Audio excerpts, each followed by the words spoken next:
Hay una razón por la que la generación X ve el mundo de manera diferente, y no es solo nostalgia. Antes hemos explorado la mentalidad de quienes crecieron entre 1960 y 1980. Pero hoy vamos más profundo. Empecemos con algo que hoy sería ilegal. Imagina que tienes 6 años, sentado en el asiento delantero tipo banca del coche de tu papá. Sin cinturón de seguridad, sin asiento elevador, solo tú. El asiento de vinil contra tus piernas desnudas y la carretera abierta frente a ti. Tu asiento te da control total sobre la radio. Estás girando el dial, buscando entre la estática hasta que das con esa canción perfecta. Pero el verdadero premio llega cuando tu papá mira de reojo y se da unas palmadas en el regazo. Te deslizas por el asiento, subes y envuelves el volante con ambas manos.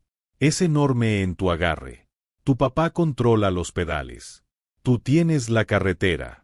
Las líneas blancas discontinuas desaparecen bajo el cofre una a una, y tú estás dirigiendo cada una de ellas. Según los estándares actuales, esto se consideraría crianza irresponsable. Pero tú no lo veías como algo imprudente porque en ese momento no eras solo un niño. Eras alguien en quien se podía confiar.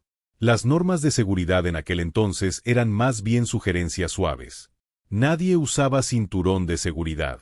La mayoría se preguntaba por qué siquiera estaban ahí. Y aquí hay otra cosa que no estaría permitida en el mundo de hoy. Tu mamá se estaciona afuera de las tiendas y te dice que esperes en el coche. Solo serán 5 minutos.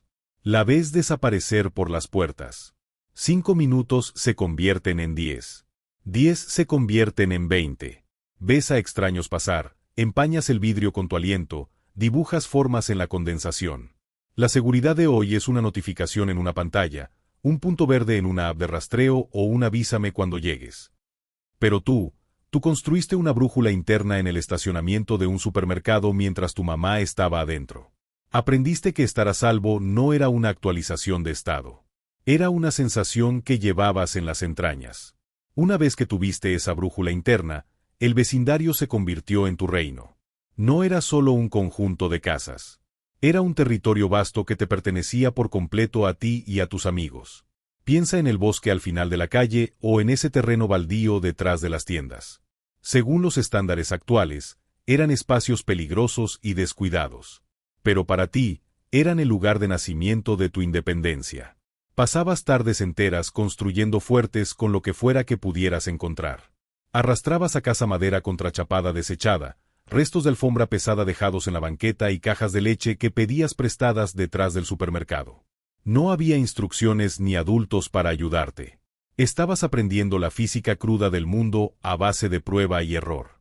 Aprendías que si no superponías las tablas del techo, la lluvia se metía. Aprendías el ardor de una astilla y cómo sacar un clavo oxidado de un tablón con la parte trasera del martillo. Caminabas a casa con tierra bajo las uñas y raspones en las espinillas. Pero también caminabas a casa con el orgullo de un constructor. Habías creado un mundo para ti, un lugar secreto donde los letreros de prohibido el paso no aplicaban para ti. Esta fue tu primera lección sobre cómo lidiar con otras personas sin un padre ahí para resolver una discusión. Tú y tus amigos tenían que resolverlo solos. Tenían que decidir quién se quedaba con el mejor lugar en el fuerte o quién estaba a cargo de vigilar. Si no lograban llevarse bien, el juego terminaba y te quedabas en casa solo. Aprendiste a negociar, a ceder y a mantenerte firme. Estabas formando tu carácter en el bosque mientras tus padres pensaban que solo estabas jugando. Y luego estaba la bicicleta. Tu bicicleta no era solo un juguete. Era tu caballo, tu cápsula de escape y tu primer contacto con el poder real. Pasabas horas personalizándola. Sujetabas cartas a los radios con pinzas para que rugiera como una motocicleta. Envolvías el manubrio con cinta aislante de colores o le ponías un asiento tipo banana con una barra alta. Conocías cada atajo por los callejones y cada rampa hecha con una tabla apoyada en un ladrillo. No necesitabas un mapa ni un teléfono para encontrar a tus amigos. Solo buscabas el montón de bicicletas tiradas en el césped de una casa. Esa era la señal universal de que algo estaba pasando. No seguías un punto azul en un GPS. Seguías el sonido de los gritos, el olor del pasto recién cortado y las sombras largas del final de la tarde. No solo te movías por el vecindario. Lo estabas dominando. Vas bajando a toda velocidad una colina en tu bicicleta, pies fuera de los pedales, el viento en la cara. La rueda delantera golpea una piedra. Sales volando por encima del manubrio. Golpeas el pavimento con fuerza. La grava clavándose en las palmas. La sangre ya corriendo por tu espinilla. Cojeas de regreso a casa, la rodilla palpitando. Entras por la puerta. Tu mamá te mira una sola vez, evalúa la situación y dice, «Estás bien. Lávate eso y regresa afuera». Y eso haces, y llevas esa costra como una medalla durante las siguientes 2 semanas. No había coderas, ni rodilleras, ni cascos. La mayoría de los niños ni siquiera podría haber encontrado un casco en una tienda, aunque hubiera querido uno. Pero no solo invitábamos a los niños del vecindario a jugar. También invitábamos a sus virus. Entrabas a una sala llena de niños que apenas conocías. Todos rodeando a un miserable niño de 7 años cubierto de manchas rojas que picaban. Esto era una fiesta de varicela. El objetivo no era evitar el virus. El objetivo era contagiarse. Estabas ahí para terminar con eso, desarrollar inmunidad y seguir adelante. Las madres estaban en la cocina tomando café mientras sus hijos compartían vasos y juguetes con un niño que estaba activamente contagioso a propósito. Esto creó una antifragilidad que hoy está desapareciendo. Aprendiste desde temprano que estar lastimado y estar dañado son 2 cosas distintas. Una distinción que a menudo le cuesta entender a una generación criada entre burbujas y espacios seguros. Tu dominio del vecindario no se detuvo en los atajos y los fuertes. También se extendió a las máquinas de tu vida. Creciste en una época en la que las cosas que poseías no eran cajas negras. Podías ver los engranes. Podías oler la grasa. Y lo más importante, se esperaba que entendieras cómo funcionaba todo. Piensa en la primera vez que se salió la cadena de tu bicicleta o se ponchó una llanta. No esperaste a un profesional ni a una actualización de software. Volteaste la bicicleta, equilibrándola sobre el asiento y el manubrio. Te llenaste las palmas de grasa y dejaste manchas negras en tu camiseta mientras colocabas la cadena de nuevo en el engrane. Aprendiste la sensación de una llave inglesa y la cantidad exacta de presión necesaria para apretar un tornillo sin romperlo. Para cuando tenías 10 años, no eras solo un ciclista. Eras un mecánico. Esa mentalidad de sí se puede estaba en todas partes. Era una parte fundamental del aire que respirabas. Veías a tu papá bajo el cofre del coche un sábado por la mañana, inclinado sobre la salpicadera con una lámpara. Tú eras el encargado de sostener la linterna, aprendiendo los nombres de las piezas como el alternador, las bujías y el carburador.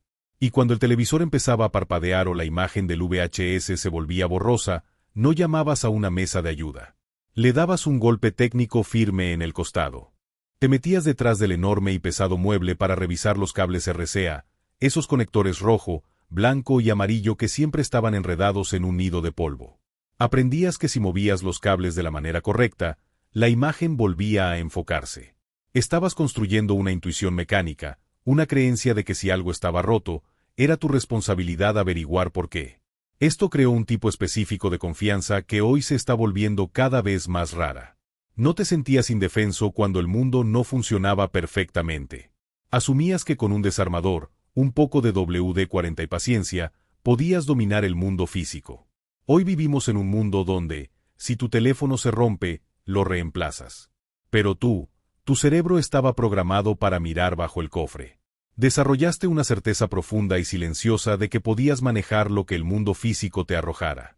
Pero aunque eras lo suficientemente duro para enfrentarte al mundo exterior, también eras lo suficientemente inteligente para respetar las reglas dentro de casa.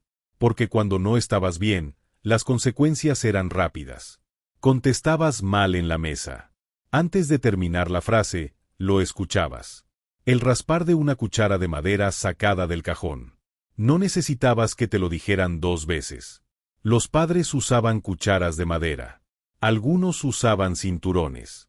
No estamos aquí para debatir si eso estaba bien o mal. Pero psicológicamente, creó algo específico. Una comprensión directa de que las acciones tienen consecuencias inmediatas y tangibles. No una conversación, no una advertencia, no un tiempo fuera. Una causa y efecto claros. Y ese cableado no desaparece. Pero si los días entre semana eran sobre reglas, los fines de semana eran sobre libertad. Las mañanas de sábado eran diferentes. Las mañanas de sábado eran sagradas. Son las 6:30 de la mañana. Estás despierto antes que todos los demás. Te plantas frente al televisor en pijama. Los Picapiedra, Scooby-Doo, He-Man, Transformers o Thundercats. Durante las siguientes 4 horas, ese televisor es un portal. Y aquí está la cuestión. Si te lo perdías, te lo perdías. No había streaming ni repetición. Tenías una sola oportunidad y la aprovechabas o no. Esto te enseñó algo sobre el tiempo que hoy es casi imposible de aprender. Que algunos momentos solo llegan una vez. Que estar presente importa. Creciste entendiendo que el mundo no iba a esperarte. Quizá la lección más silenciosa y poderosa la aprendiste en el salón de clases. La educación en aquel entonces era analógica, lenta y definitiva. Sin internet en el bolsillo, tu cerebro tenía que ser el disco duro. Hoy el conocimiento es una mercancía. Es algo que buscas en Google y luego olvidas de inmediato. Pero para ti, si querías saber una fecha histórica o la capital de un país, no podías simplemente buscarla a mitad de una frase. Tenías que saberla. Tenías que poseer esa información. Piensa en el sonido de la máquina de mimeógrafo. Ese ritmo de golpe y deslizamiento mientras salían hojas con tinta morada, todavía húmedas y con olor a químicos. Hoy, un estudiante recibe un PDF en una tableta con una docena de enlaces y distracciones. Pero tú tenías un lápiz del número 2 y una sola hoja rayada. Si cometías un error, no podías simplemente presionar deshacer. Tenías que borrarlo, lidiar con la mancha y seguir adelante.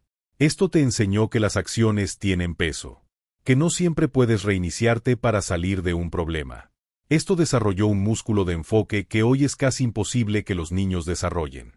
Cuando escribías un ensayo, no tenías 20 pestañas abiertas para investigar. No tenías notificaciones apareciendo cada 30 segundos para robarte la atención. Tenías tus apuntes, tu libro de texto y tus propios pensamientos. Aprendiste a seguir un solo hilo lógico durante una hora completa. Mientras el mundo actual es adicto al vistazo rápido, tú fuiste entrenado para la inmersión profunda. Y luego estaba la biblioteca. Hoy, investigar es una búsqueda de 3 segundos que no requiere esfuerzo físico. Pero en aquel entonces, era una cacería. Te parabas frente al catálogo de fichas de madera, sacando cajones largos y estrechos y revisando miles de tarjetas mecanografiadas. Estabas aprendiendo que la información tiene un costo. Requiere tiempo. Requiere esfuerzo. Y requiere movimiento. Tenías que trabajar por tu conocimiento. Lo valorabas más. Te lo ganabas. Mientras dominabas el aula, también dominabas el mundo social en el centro comercial. Antes de que Internet convirtiera la identidad en un perfil digital, el centro comercial era tu red social física. Era el laboratorio de alto riesgo donde aprendías a existir entre la multitud. Piensa en el ritual de que te dejaran en la entrada con un billete de $10 en el bolsillo. No estabas ahí para comprar. No realmente. Estabas ahí para ver y ser visto. Caminabas el circuito desde la zona de comida hasta la tienda de discos y finalmente las maquinitas. Cada paso era una lección de navegación social. Aprendías a leer el ambiente, a distinguir quién era amigable, quién era problema y dónde encajabas tú. Esta era la era de la identidad física. Si querías formar parte de una subcultura, tenías que vestirla. Elegías tu tribu a través de tu ropa, camisetas de bandas, camisas de franela, botas Doc Martens gastadas o rompevientos de colores neón. Pero aquí estaba el detalle. Tenías que respaldar esas elecciones en persona. No había manera de esconderte detrás de una pantalla o un feed curado. Si te vestías como skater, tenías que poder hablar y actuar como skater con otros skaters en el mundo real. No podías solo publicar una estética. Tenías que vivirla. A medida que crecías, ese sentido de independencia tomaba una nueva forma. Ya no se trataba solo de hasta dónde podías llegar en tu bicicleta. Se trataba de lo que podías ganar. Para la generación X, tu primer trabajo no era para adornar un currículum ni una pasantía supervisada. Era una introducción cruda y sin filtros al mundo adulto. Piensa en la ruta del periódico. Si tenías 12 o 13 años, este era tu primer contrato. La gente dependía de ti para recibir el mundo en la puerta de su casa. Te levantabas a las 5 de la mañana mientras la casa aún estaba en silencio y el aire era helado. Te sentabas en el piso del garaje doblando las ediciones dominicales, gruesas, asegurándolas con ligas pesadas. Cargabas una bolsa de lona que pesaba casi la mitad de lo que pesabas tú, colgándotela al hombro antes de pedalear en la oscuridad. Aprendías el clima de una manera que la mayoría nunca aprende. Aprendías a recorrer un vecindario de memoria, llegando al mismo porche a la misma hora todos los días. Y una vez al mes, tenías que cobrar. Tocabas puertas, te parabas en el porche y mirabas a un adulto a los ojos para pedir el dinero que te debía. Aprendías a manejar el rechazo, a llevar un registro y a ser responsable de un servicio. Si el periódico llegaba mojado, lo sabías. En esos momentos no eras un niño. Eras un empresario local. Y para quienes no tenían ruta, estaba el mostrador de comida rápida o la tienda de abarrotes del barrio. Esto era antes de las pantallas táctiles y los kioscos automatizados. Si trabajabas en la caja, tenías que ser rápido con el cálculo mental. Cuando la máquina se atascaba, no entrabas en pánico. Tomabas una pluma y una libreta y calculabas el impuesto a mano. Eras parte de un equipo donde el gerente a menudo tenía solo 19 años. Y aprendías a sobrevivir a la hora pico de un viernes por la noche sin una computadora que te dijera cuántas hamburguesas quedaban.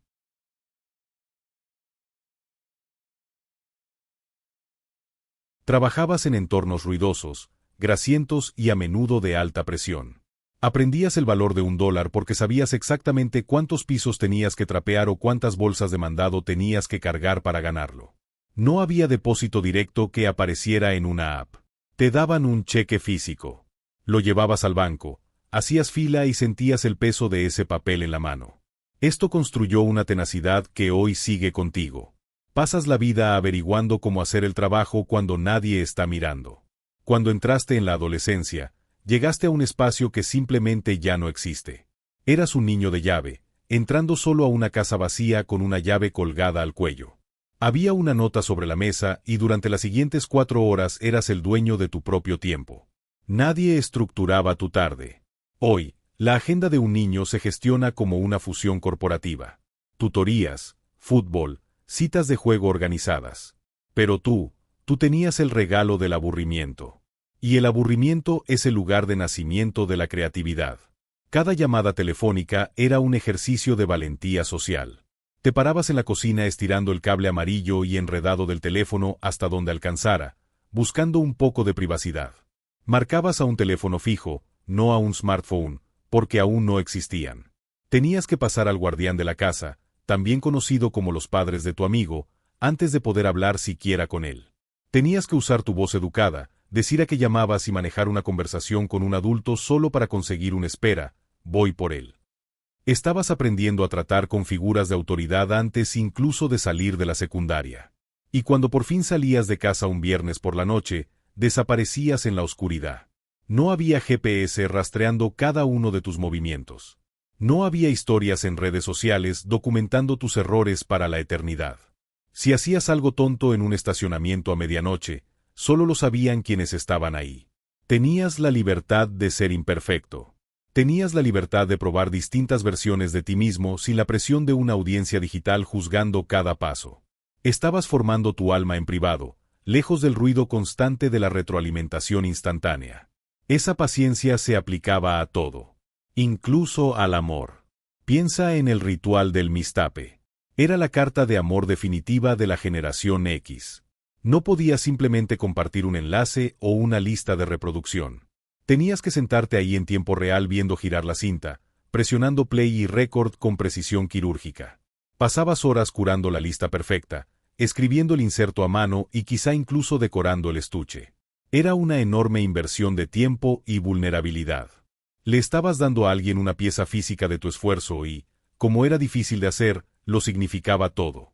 Todos estos momentos, las largas esperas, los esfuerzos físicos y la falta de una red de seguridad, te estaban entrenando para el juego largo de la vida. Cada vez que miras el mundo actual y sientes que has aterrizado en un planeta distinto, recuerda esto. No estás desactualizado. Estás cargando capacidades que se están extinguiendo. Mientras el mundo de hoy está obsesionado con actuar para una audiencia, tú estás ocupado viviendo de verdad. Desarrollaste un sentido de identidad en un vecindario sin huella digital. Y aprendiste a confiar en tu propio instinto porque en aquel entonces tenías que hacerlo. Llevas una rara clase de fortaleza silenciosa que nace de haber descubierto quién eras sin una entrada constante de opiniones.